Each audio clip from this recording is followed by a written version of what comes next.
Persatuan. Oke.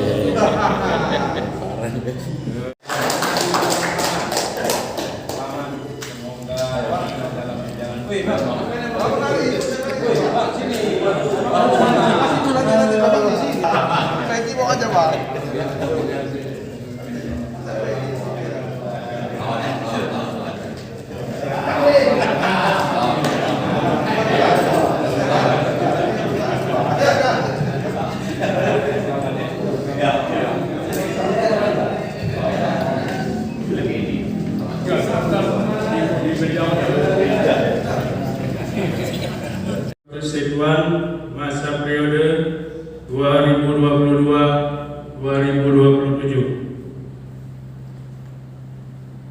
Sebelumnya saya mengucapkan terima kasih yang sebesar-besarnya kepada teman-teman dari DPC 27 yang sudah mempercayai saya sebagai Ketua DPC 27.